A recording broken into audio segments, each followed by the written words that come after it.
दिल्ली के बंगाली कॉलोनी में एक मंदिर हुआ करता था। गांधी एक बार वहां गए और नमाज पढ़ने लगे, जिसके बाद गोडसे ने सवाल उठाया था कि क्या आपकी हिम्मत है कि किसी मस्जिद में जाकर आप गीता पढ़ दें।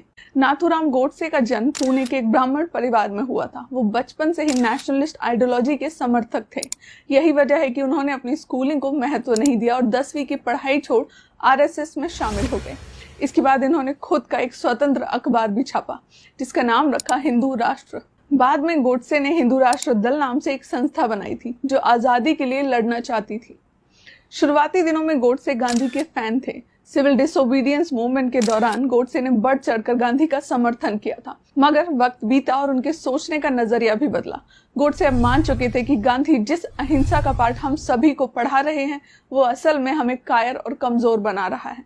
गोडसे को लगने लगा था कि गांधी एक मास मर्डरर हैं। उनका मानना था कि गांधी एक प्रो मुस्लिम है और एंटी हिंदू। गोडसे को लगता था कि पार्टीशन के अकेले जिम्मेदार सिर्फ और सिर्फ गांधी ही हैं और उन्हीं की वजह से लाखों हिंदुओं को अपनी जान गंवानी पड़ी थी। अब सवाल आपके मन में भी यही होगा कि आखिर गोडसे ऐसा सोचता क्यों था? क्यों वो गांधी को ही हर चीज का जिम्मेदार मानता था? तो चलिए जानते हैं वो कारण। 1919 में जब जलियांवाला बाग कांड हुआ, तब हर भारतीय बहुत ही ज्यादा गुस्से में था। हर कोई अंग्रेजी सरकार के खिलाफ हो गया था। सभी इस जेनोसाइड के मुख्य कारण जनरल डायर को फांसी पर चढ़ाना चाहते थे, मगर गांधी ने जनरल डायर का पक्ष लिया और फांसी के आग्रह को ठुकरा दिया था। 1921 जब केरला में रहने वाले मोपला मुसलमानों ने 1500 हिंदुओं को मारा और 2000 हिंदुओं का धर्म परिवर्तन करवाया, तब गांधी ने इसका विरोध तक नहीं किया। त्रिपुरा सेशन के बाद नेताजी सुभाष चंद्र बोस को कांग्रेस का प्रेसिडेंट इलेक्ट किया गया था, वो भी मेजॉरिटी से, मगर गांधी इस बात से खुश नहीं थे। तब गांधी ने नेताजी से जबरदस्ती प्रेसिडेंट का पद छीन लिया था। जब भारत और पाकिस्तान का विभाजन हुआ, तब जम्मू और कश्मीर के राजा थे किंग हरि सिंह। तब गांधी ने दलील की कि जम्मू एक मुस्लिम बहुल्य राज्य है, इसीलिए वहां के सीएम या लीडर एक मुस्लिम ही होना चाहिए। मगर दोगलेपन की सीमा तब पार हो गई थी जब गांधी के दोस्त उस्मान अली खान हैदराबाद पर रूल कर रहे थे, जबकि हैदराबाद में हिंदुओं की संख्या मुस्लिमों से कई गुना ज्यादा थी, जिससे ये बात तो साफ होती है कि गांधी सिर्फ और सिर्फ राजनीतिक फायदा ही देखते थे।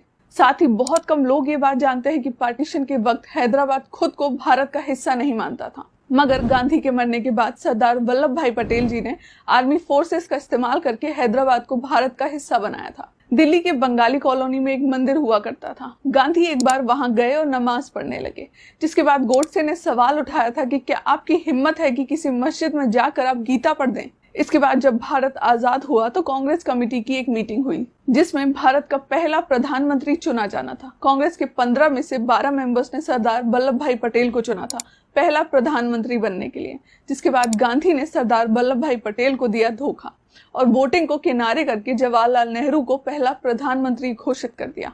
14 जून 1947 में भारत का पार्टीशन रेजोल्यूशन रिजेक्ट लगभग हो ही चुका था, मगर तब गांधी ने भारत के टुकड़े करने का समर्थन किया था। पार्टीशन के बाद according to the deal Bharat ने पाकिस्तान को 55 करोड़ रुपए देने थे, मगर तब सरदार वल्लभ भाई पटेल ने इस पैसों को देने से इनकार कर दिया था। सरदार जी का कहना था कि जब तक कश्मीर मुद्दा हल नहीं हो जाता, तब तक भारत पाकिस्तान को पैसे नहीं देगा। इसके बाद गांधी हमेशा की तरह जिद पर अड़ गए। वो अनशन पर बैठ गए। उन्होंने कहा कि जब तक पाकिस्तान में बैठे मेरे बच्चों, मेरे भाइयों को पैसे ट्रांसफर नहीं किए जाते, तब तक मैं पानी तक नहीं पीऊंगा। गांधी की इस जिद के आगे भारत कश्मीर मुद्दे पर कमजोर पड़ गया था, क्योंकि यहाँ कहानी घर का भेदी लंका ढाई वाली थी और विभीषण थे गांधी। यही वजह थी कि गोडसे ने उनका चैप्टर ही क्लोज कर दिया। ये सारी बातें गोडसे के भाई ने अपनी किताब में लिखी थी। इन किताबों को बाद में कांग्रेस ने बैन कर दिया। अगर वीडियो पसंद आई हो तो लाइक और शेयर करना ना भूलें। जल्द ही फिर मुलाकात होगी एक नई वीडियो के साथ। तब तक के लिए नमस्कार।